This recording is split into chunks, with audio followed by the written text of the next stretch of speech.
and welcome everybody to my early predictions for the Superstar Shakeup who's going to take place a week after WrestleMania on both Raw and SmackDown.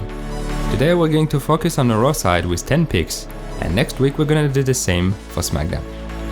So, here is my predictions for Raw. And my first pick is going to be Becky Lynch. So this one feels like an easy pick since Becky is already appearing every Monday night at the moment, and if she wins the Raw Women's Championship then there's no need to explain anything, she would automatically be drafted to Raw and stay here.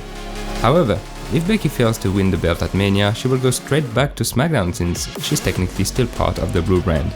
But I think her future is on Raw, because even if Ronda retains at Mania, which is my pronostic for now, the Ronda vs Lynch feud is far from over.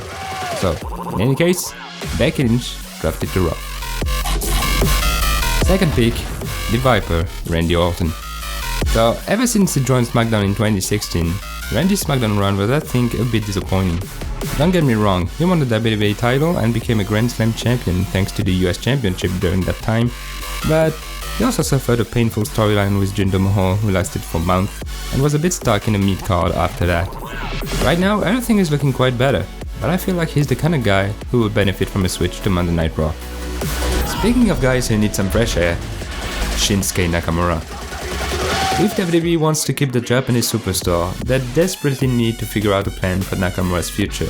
Because after multiple fails to win the WWE Championship from both Jinder Mahal and AJ Styles, Shinsuke still won the US Championship but clearly lost itself on SmackDown. Right now, he's teaming up with Rusev, but this is definitely leading to nothing. These guys deserve more than that, so even if it might not fix everything, splitting them up and moving Shinsuke to Raw has to be considered. My next pick is Bianca Belair. The Superstar Shakeup is always a great time to introduce NXT superstars to the main roster, and even if we already had some call-ups with Aleister Black, Ricochet, Johnny Gargano or even Nikki Cross, there is strong chances that we won't see new faces on both brands. Bianca Belair might be one of them. She's having an opportunity though at the NXT Championship just a week before, so if she wins it, then of course she will stay at NXT, and maybe Shayna Baszler will be called up, which I would love to see. But if she doesn't, then there might be a place for her on the main roster. Following that, here comes Samoa Joe. I think this year's Superstar Shakeup is going to bring changes for both the Intercontinental and US Championships. Right now I feel like the belts are on the same level of prestige compared to last year. The IC title is currently a hot potato. Bit of the same with the US Championship, but thanks to Samoa Joe, things are looking way better. 2019 might be the time for both titles to switch brands, even if we don't know yet if the Universal Championship will remain non-existent or fall in hands of a fighting champion. But no matter what, if the US Championship goes to Raw, Joe goes too. Now, on the tag team side, I'm going to pick the Bar. The SmackDown tag team division is looking very nice right now compared to Raw. Even if Black and Ricochet definitely help to bring more interest to Monday nights, I still feel like the Raw division is kind of mishandled. This obviously might change with the shakeup, and Raw would make great benefits from performers like Cesaro and Sheamus. You know, I still remember the best of 7 series between these two who led to them teaming up. I absolutely loved it, and even if it was considered as a weird matchup back in the days, they dominated the Raw tag team division ever since, and it might happen again. Next pick, Rey Mysterio. Since he returned last year, Rey Mysterio didn't find himself into major storylines. I feel like he came back just to work some great matches against various opponents. I mean, his matches against Andrade, for example, are wonderful. So it might sound odd to make him change brands since SmackDown is going to focus more into wrestling later this year with the Fox TV deal, which looks perfect for him, but you know, sometimes WWE makes changes that doesn't make a lot of sense, at first sight at least. This might be one. Now, pick number 8. Mandy Rose. If there is one woman who's going to be pushed out of nowhere in the close future, my money is on Mandy Rose.